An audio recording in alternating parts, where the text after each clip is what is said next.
Attorney Award. This award, Mr. Farhat, the former Ingham County prosecutor and was a top-notch trial lawyer who set the bar for our community. He was universally regarded as an exceptional attorney, but more importantly, a remarkable man. This year's recipient, Nichols, has been tireless, energetic, and certainly a zealous advocate in the field of law that he practices. He and his wife, Wendy, have operated the Nichols Law Firm, which he has developed a statewide practice. He is described by those who nominated him as a juggernaut trial attorney in the area of drunk and drug driving. He is a frequent author, lecturer, and participant on local and state bar committees. He is also a faithful Say it. MSU Spartan friend.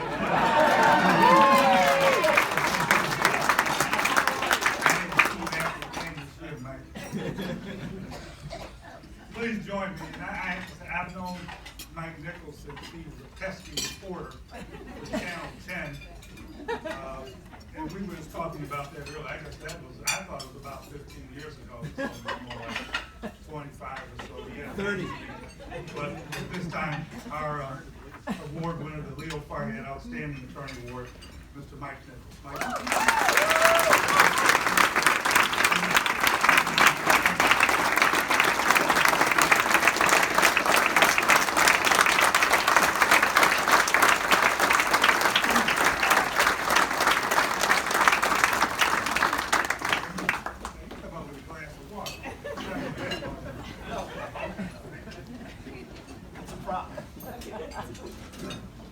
Members of the bench and bar, members of the board, Chairman Chartier, Chuck Barbieri, you told me 3 minutes, but you didn't say no props or mistake. Members of the Brennan family, I am a proud graduate of the Thomas M. Cooley Law School.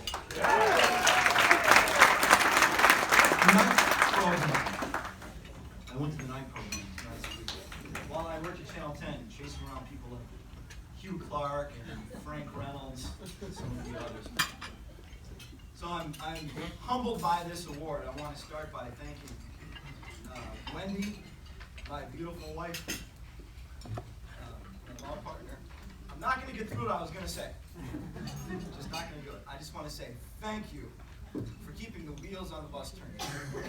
You are awesome. Your dad was proud of you, and I am too. I love you.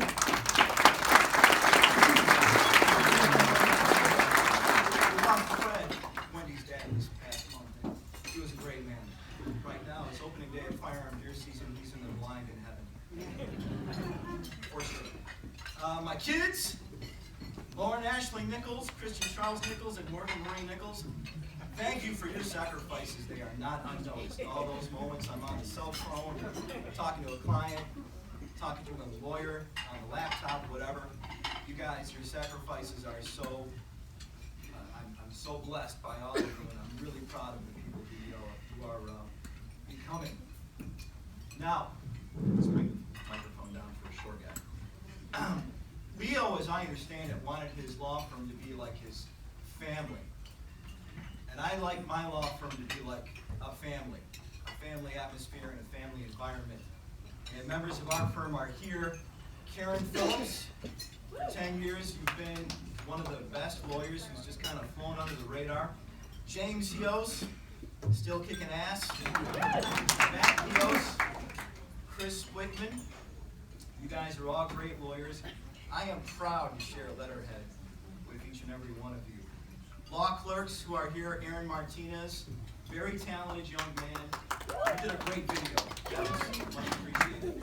Aaron Bell, Cassius Winston, you guys are going places. And I thank you. You guys have been a family to me. And another member of my family, Frank Reynolds. Leo Farhat Award winner in 2001. Frank, my mentor, my teacher. I learned so much about you can learn a lot about the Fourth Amendment during a Frank Reynolds cigarette break. to try a case, how to prepare a case, how to represent people, how to do it with class during Frank Reynolds smoke breaks. It was almost worth the secondhand smoke exposure. And I'm very proud of him for quitting smoking. I know that was hard those years ago, but Frank, more than that, you've been a father figure to me, and I thank you. Frank's here with his wife, Patty. Patty, thank you for all those late night phone calls, early morning phone calls, weekend meetings at the office, weekend meetings at our house. Your sacrifices have been not only a benefit to Frank's clients, but the hundreds of people who've been represented by all of us who were trained and taught by Frank. Richard Krause, with his wife, Mindy. Richard, you may not know it, but you have been such a great influence on me. I'm almost smarter whenever I'm in the room with you. And judges, Judge Larkin's here, Judge Dragonchuck, Judge Clark. You see a brief from me and you think, that's a really good argument. That's a really good argument. Or you hear me in court and you think, I like that. I like what he said. That's probably because I ran it by Richard. He taught me off the ledge for all the stupid things I was about to say.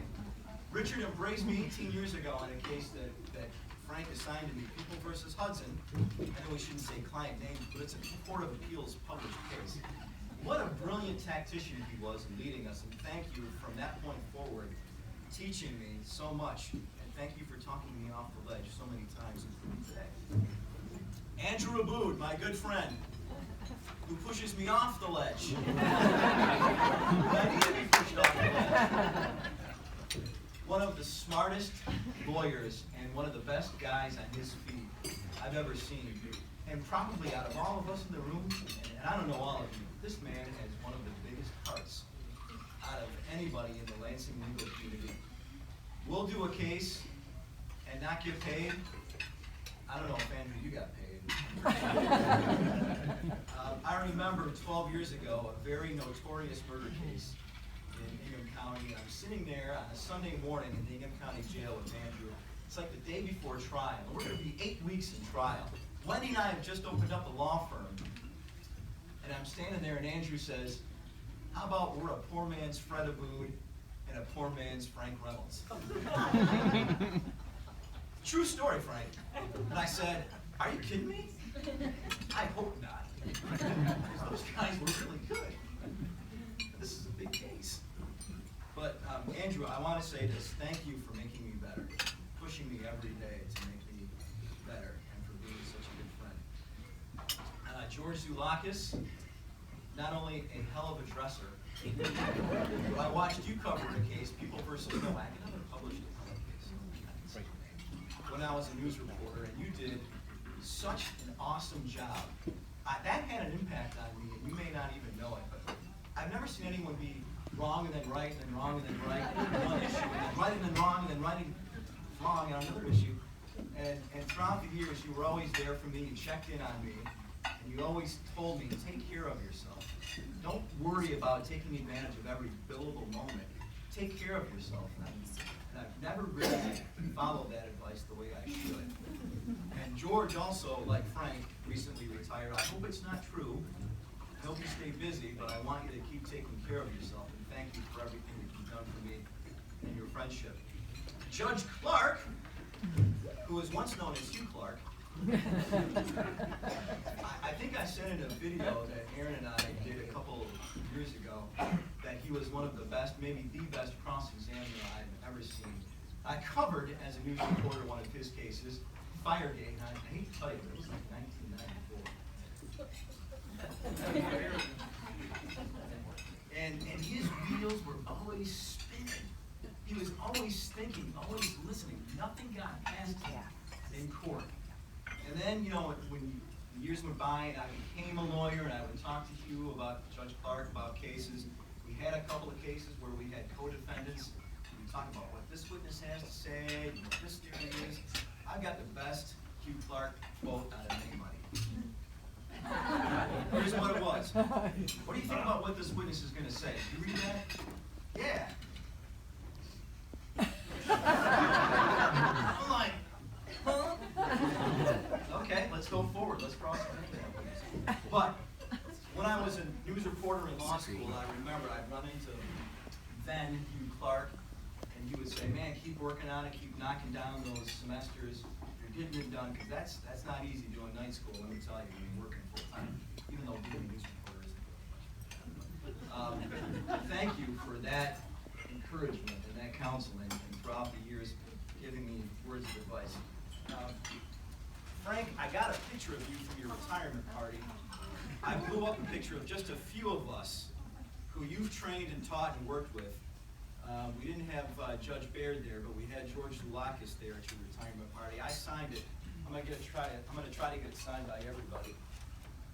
I also want to say that while I thank the board and I'm humbled by the privilege of standing before all of you, if I were in the room, I'm just going to get heavy for just a second. I'd have voted for somebody else.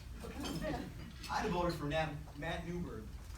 Now, Matt's not here because his wife's uncle died at 51 of unexpected causes.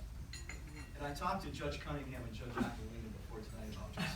This is Matt on I think it was the last day of a sentencing on a very notorious case that he had, standing in front of his client when the father of the victim rushed the defense table. And I talked to Matt a lot at the end of this proceeding. And I remember this morning we talked and he said, you know, it's Friday morning, I'm going to get through this, it's like the last day, these people are going to speak, and I'm going to get the weekend with my wife, Shannon, and her family. And I look at this as one of those everyday opportunities that each and every one of us get.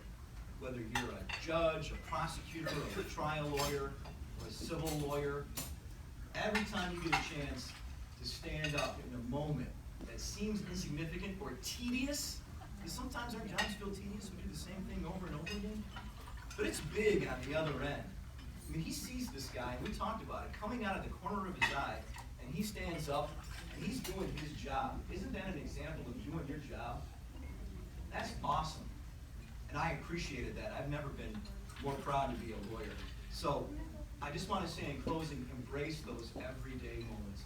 We are the last line of defense between tyranny and democracy. We lawyers. We lawyers. Embrace those everyday opportunities, small moments, because it's us. It's us to stand between the rule of law and the rule of man. Thank you.